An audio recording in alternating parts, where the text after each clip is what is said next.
Hi friends, welcome to 4 Star studios. வாங்க, இன்றைக்கி இந்த வீடியோவில் நம்ம ஒரு டேஸ்டியான லட்டு ரெசிபி தான் பார்க்க போகிறோம். வழக்கம் போல் பூந்தி பொரித்து இந்த லட்டு நம்ம செய்ய போகிறதில்ல. எண்ணெய் இல்லாமல் பூந்தியெல்லாம் பொரிக்காமல் ரொம்பவே ஈஸியான முறையில் ரொம்ப சிரமப்படாமல் இந்த லட்டு ரெசிபி நம்ம பேக்கரி ஸ்டைலில் ரொம்ப டேஸ்டியாக செஞ்சிடலாம். நல்லா சாஃப்டாக இருக்குங்க. பாருங்கள், நான் உங்களுக்கு இதை உடச்சி காமிக்கிறேன். எவ்வளோ சாஃப்டாக இருக்குது பாருங்கள் இந்த லட்டு. நீங்கள் வாயில் வச்சாலே அப்படியே கரைஞ்சி போகக்கூடிய அளவுக்கு ரொம்ப சாஃப்டான இந்த லட்டு எப்படி ஈஸியாக பூந்தியெல்லாம் பொரிக்காமல் ரொம்ப சுலபமாக ஒரு 10லிருந்து 20 நிமிஷத்தில் இது எப்படி செய்யலான்னு பார்க்கலாம் வாங்க. இப்போது இந்த லட்டு ரெசிபி செய்கிறதுக்கு நம்ம கடலைப்பருப்பு எடுத்துருக்கோம். பாருங்கள், இந்த சின்ன கிண்ணத்தில் 1 கப் அளவுக்கு கடலைப்பருப்பு நான் எடுத்துக்கிறேன். இந்த கடலைப்பருப்பை நல்லா வாஷ் பண்ணிக்கலாம். 2-3 தடவை தண்ணி ஊற்றி நல்லா வாஷ் பண்ணிவிட்டு எடுத்துகிட்டு வந்துடுறேன். அதுக்கப்புறமா இதில் இப்போ தண்ணி சேர்த்து இதை ஊற வச்சுக்கிறோம். இந்த கடலைப்பருப்பு மட்டும் நம்ம ஊற வச்சிட்டோன்னா அதுக்கப்புறம் லட்டு செய்கிறதுக்கு நமக்கு ஒரு 20 நிமிஷம் மட்டும்தாங்க ஆகும்.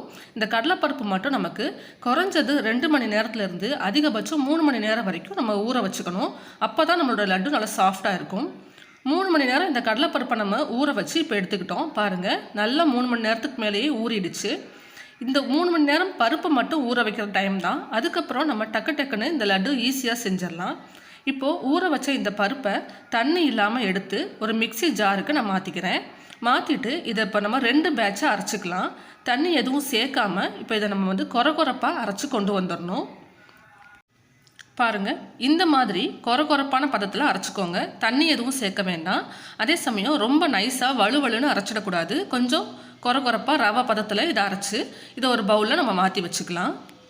இப்போது ஒரு பேட்ச் அரைச்சிட்டு வந்த மாதிரியே மிச்சம் இருக்கிற பருப்பையும் தண்ணியை வடிச்சிட்டு நான் மிக்ஸி ஜாரில் சேர்த்துக்கிறேன். சேர்த்துட்டு இப்போ வாசனைக்காக நம்ம லட்டுக்கு தேவைப்பட்டால் நீங்கள் தனியாக ஏலக்காய் தூள் சேர்த்துக்கலாம். நம்ம இதை அரைக்க போகிறோம் அப்படிங்கிறதுனால நான் ஒரு 3 ஏலக்காயை இதோட சேர்த்து அரைச்சிட்டு வந்துடுறேன். இப்போ இதையும் பாருங்கள், இதே அளவுக்கு நல்லா கொரப்பாக அரைச்சி இந்த பவுலில் சேர்த்து வச்சுக்கலாம். இப்போ ஊற வச்ச கடலைப்பருப்பை இந்த மாதிரி அரைச்சி ரெடி பண்ண பிறகு ஒரு பேன் ஹீட் பண்ணிக்கோங்க. அதில் ஒரு 5லிருந்து 6 டீஸ்பூன் மட்டும் நெய் சேர்த்துக்கிறேன். நான் இப்போது நெய்யும் அதிகமாக தேவைப்படாது இந்த லட்டு ரெசிபி செய்கிறதுக்கு. இருந்தாலுமே லட்டு அப்படிங்கிறதுனால நம்ம நெய் சேர்த்தா தான் நல்லா டேஸ்டியாகவும் நல்லா வாசனையாகவும் இருக்கும். அதனால் இப்போ முதல்ல ஒரு 6 டீஸ்பூன் மட்டும் நான் நெய் சேர்த்து ஹீட் பண்ணிக்கிறேன்.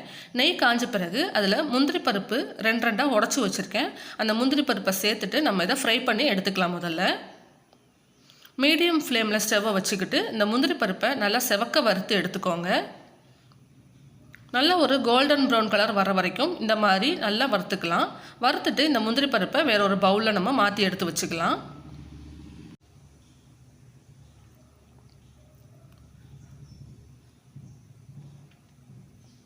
பாருங்கள், இப்போ முந்திரி பருப்பை இந்த மாதிரி செவக்க வறுத்து எடுத்துக்கிட்ட பிறகு முந்திரி பருப்பு வறுத்த அந்த மீதம் நெய் இருக்கு இல்லையா, அதுலேயே நம்ம அரைச்சி வச்சுருக்கிற அந்த கடலைப்பருப்பு விழுதை சேர்த்துக்கலாம். சேர்த்துட்டு இந்த நெய்யில் நல்லா மிக்ஸ் பண்ணி இதை நல்லா வதக்கி விடணும்.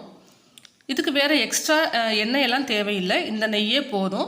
இடையில வேணால் நம்ம 1 டீஸ்பூன் நம்ம அப்புறமா சேர்த்துக்கலாம். முதல்ல இப்போ இந்த நெய்யில் இந்த அரைச்சிட்டு வந்த கடலைப்பருப்பு விழுதை சேர்த்து ஸ்டவ்வை நல்லா சிம்மில் வச்சுக்கோங்க. ஒரு 5லிருந்து 10 நிமிஷம் ஆகுங்க. இதுக்கு டைம் மட்டும் ஒரு 10 நிமிஷம் நீங்கள் இந்த மாதிரி கைவிடாமல் கொஞ்சம் கலந்து விடுங்க. கொஞ்சமாக இந்த கடலைப்பருப்பு வேக ஆரம்பிக்கும். அதே சமயம் அதில் இருக்கிற ஈரம்லாம் நமக்கு நல்லா ட்ரை ஆகி நல்லா உதிரியாக வர ஆரம்பிக்கும். நான் உங்களுக்கு இது அடுத்தடுத்த ஸ்டேஜ் எப்படி வருது அப்படிங்கிறது நான் காமிக்கிறேன். நீங்கள் தொடர்ந்து கைவிடாமல் மட்டும் கிளறி விடுங்க. அப்பப்போ பெரிய அளவில் கட்டியெல்லாம் எதுவும் இல்லாமல் அப்படியே உடச்சி விடுற மாதிரி கலந்து விடுங்க. பாருங்கள், இந்த மாதிரி நீங்கள் தொடர்ந்து சிம்மில் வச்சுட்டு இது மாதிரி கலந்து விடும்போது நல்லா உதிரியாக நமக்கு இந்த பருப்பு வந்துடும். ஒரு 2-3 நிமிஷம் இது மாதிரி கலந்து விட்ட பிறகு இடையில 1 டீஸ்பூன் மட்டும் நெய் சேர்த்துட்டு திரும்ப இதே மாதிரி கலந்து விட்டுக்கலாம். இப்போ கிட்டத்தட்ட இது ரெடி ஆயிடுச்சு. இன்னொரு 2லேருந்து 3 நிமிஷம் மட்டும் நீங்கள் இந்த மாதிரி கலந்து கொடுத்தீங்கன்னா நல்லா உதிரி உதிரியாக நமக்கு இந்த பருப்பு ரெடியாகி வந்துடும். அப்பப்போ அந்த சின்ன சின்ன கட்டியாக இருக்கிறது இந்த மாதிரி உடச்சி விட்டுட்டு கலந்து விடுங்க. இப்போ பாருங்கள் நல்லா உதிரி உதிரியாக வந்துருச்சு. பாருங்கள் இந்த அளவுக்கு நல்லா ட்ரை ஆகி அதில் இருக்கிற ஈரம்லாம் போயிட்டு நல்லா உதிரி உதிரியாக வந்த பிறகு நம்ம இப்போ ஸ்டவ்வை ஆஃப் பண்ணிக்கலாம். ஆஃப் பண்ணி இதை டோட்டலாக ஆற வச்சுடுங்க. நல்லா ரூம் டெம்பரேச்சருக்கு இதை ஆறட்டும். இது ஆறின பிறகு நம்ம பார்க்கலாம். இப்போ பாருங்கள் நம்ம வறுத்து வச்சுருந்தோம் இல்லையா, அந்த கடலைப்பருப்பு நல்லா ரூம் டெம்பரேச்சருக்கு ஆறிடுச்சு. ஆறின பிறகு இது ஒரு மிக்சி ஜாரில் மாற்றிக்கோங்க. மிக்சி ஜாரில் மாற்றிட்டு நம்ம மிக்சியில் ஒரு ஓட்டு மட்டும் ஓட்டி எடுத்துகிட்டு வந்துட்டிங்கன்னா இந்த சின்ன சின்ன கட்டி மாதிரி இருக்கு இல்லையா, அதெல்லாம் இல்லாமல் நல்லா ஃபைனாக நமக்கு எல்லாமே ஒரே மாதிரியான ஒரு பவுடராக நமக்கு கிடைக்கும். நான் 2 பேட்சாக அரைச்சிக்கிறேன். பாருங்கள் பாதியை மட்டும் மிக்சி ஜாரில் சேர்த்து ஒரு தடவை மட்டும் 1 செகண்ட் மட்டும் ஓட விட்டிங்கன்னா போதும். இந்த அளவுக்கு உங்களுக்கு அந்த கட்டியெல்லாம் உடஞ்சி நல்லா ஸ்மூத்தாக அதே சமயம் நல்லா ஒரு பவுடராக நமக்கு கிடச்சிடும்.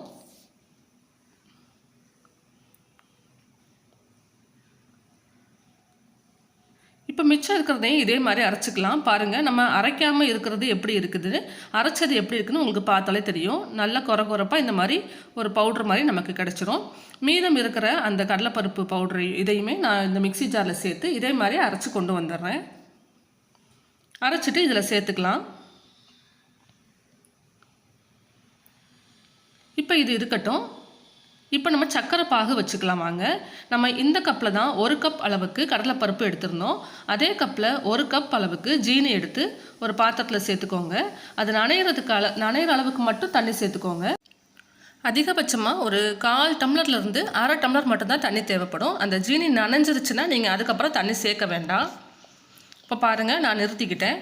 இப்போ இந்த சர்க்கரையை நல்லா கரைய வச்சுக்கலாம். முதல்ல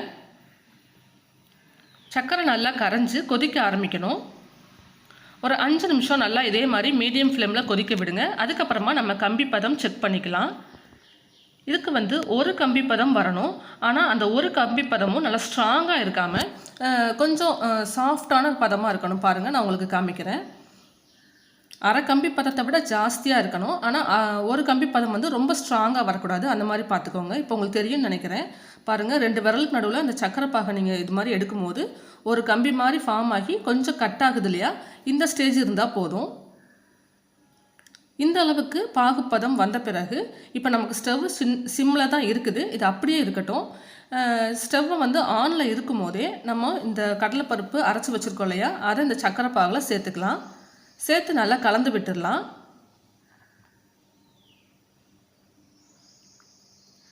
நல்லா எல்லாம் ஒன்றா வர மாதிரி கலந்து விட்டுடுங்க. இதே சிம்லேயே அடுப்பை வச்சுட்டு ஒரு 4லேருந்து 5 நிமிஷம் இந்த மாதிரி கலந்துட்டு நம்ம ஸ்டவ்வை ஆஃப் பண்ணிட்டோன்னா ஆறின பிறகு நமக்கு லட்டு பிடிக்கிறதுக்கு கரெக்டாக இருக்கும். இப்போ நல்லா இதே மாதிரி ஒரு 5 நிமிஷத்துக்கு இடையில நல்லா கலந்து விடுங்க. நம்ம இன்னும் ஸ்டவ்வை ஆஃப் பண்ணல. ஸ்டவ் சிம்மில் தான் வச்சுருக்கோம்.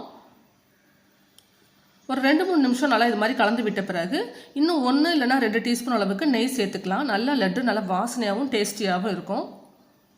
நெய் சேர்த்துட்டு நல்லா இன்னும் 2 நிமிஷம் கலந்து விட்டுட்டு நம்ம ஆஃப் பண்ணிடலாம். இப்போ பாருங்கள் நெய் சேர்த்த பிறகு ஒரு தடவை நல்லா மிக்ஸ் பண்ணிவிட்டு நம்ம ஏற்கனவே வறுத்து வச்சுருந்தோம் இல்லையா முந்திரி பருப்பு, அதையும் இதில் சேர்த்து நல்லா மிக்ஸ் பண்ணிக்கலாம். அவ்வளோதான். இப்போ நம்மளுடைய லட்டு சூப்பராக ரெடி ஆயிடுச்சு. இது ஆறின பிறகு நம்ம இன்னும் உருண்டையாக லட்டு பிடிக்க வேண்டியது மட்டும்தான் பாக்கி. இப்போ நல்லா இது மாதிரி முந்திரி பருப்பு சேர்த்து நல்லா கலந்து விட்டுட்டு ஸ்டவ்வை நம்ம ஆஃப் பண்ணிடலாம். டோட்டலாக ரூம் டெம்பரேச்சருக்கு ஆறின பிறகே நம்ம இந்த லட்டு பிடிச்சிக்கலாம். சுட பிடிக்கணும்லாம் அவசியம் இல்லை. இப்போ ஆறின பிறகு நம்ம பார்ப்போம். பாருங்கள் இப்போ நல்ல ஒரு ரூம் டெம்பரேச்சர் வர வரைக்குமே இதை நான் ஆற விட்டுட்டேன். இதுக்கப்புறமா நம்ம லட்டு பிடிச்சிக்கலாம். ஒவ்வொரு லட்டுலேயுமே நீங்கள் ஒரு முந்திரி பருப்பு வர மாதிரி பிடிச்சிங்கன்னா பார்க்குறதுக்குமே அழகாக இருக்கும். நல்லா ஈஸியாக லட்டு பிடிக்க வந்துடும். ஆறுனதுனால பிடிக்க வராதோ அப்படின்லாம் நீங்கள் பயப்பட வேண்டாம். பாருங்கள் எடுத்து நீங்கள் அழகாக உருண்டையாக லட்டு பிடிச்சிடலாம். ஒவ்வொரு லட்டுலேயும் அழகாக ஒரு முந்திரி பருப்பு வர மாதிரி பிடிச்சிங்கன்னா சாப்பிட்றதுக்கும் நல்லாயிருக்கும், பார்க்குறதுக்கும் சூப்பராக இருக்கும். பாருங்கள் நம்மளுடைய டேஸ்டியான பேக்கரி ஸ்டைல் லட்டு அதே சமயம் பூந்தியெல்லாம் பொரிக்காமல் ரொம்ப சிரமப்படாமல் ஈஸியாக செஞ்சிடலாம். பிகினர்ஸ் கூட இந்த மெத்தடில் ஈஸியாக லட்டு செஞ்சிடலாம். இப்போ பாருங்கள், எல்லாத்தையுமே நம்ம இந்த மாதிரி உருண்டையான ஷேப்பில் லட்டாக பிடிச்சு ரெடி பண்ணிக்கலாம். ஏதாவது ஒரு ஃபெஸ்டிவல் இல்லை ஏதாவது ஒரு ஸ்வீட் ரெசிபி நீங்கள் ஈஸியாக செய்யணும், அதே சமயம் ரொம்ப டேஸ்டியாக செய்யணும்னு நினச்சிங்கன்னா கண்டிப்பாக ஒரே ஒரு கப் கடலைப்பருப்பு இருந்தால் போதும். பாருங்கள் எத்தனை லட்டு நமக்கு கிடச்சிருக்குன்னு. ஒரு கப் கடலைப்பருப்புலேயே நல்லா இத்தனை லட்டு கிடச்சிருக்கு. நீங்கள் வெளியிலலாம் வாங்காமல் வீட்டிலையே இதே மாதிரி சூப்பரான மெத்தடில் செஞ்சு டேஸ்டியாக சாப்பிட்லாம். ட்ரை பண்ணி பாருங்கள்.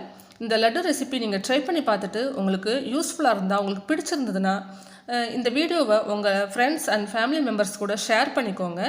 நம்ம சேனல் 4 Star Studios சப்ஸ்கிரைப் பண்ணி வச்சுக்கோங்க. தேங்க்ஸ் ஃபார் வாட்சிங்.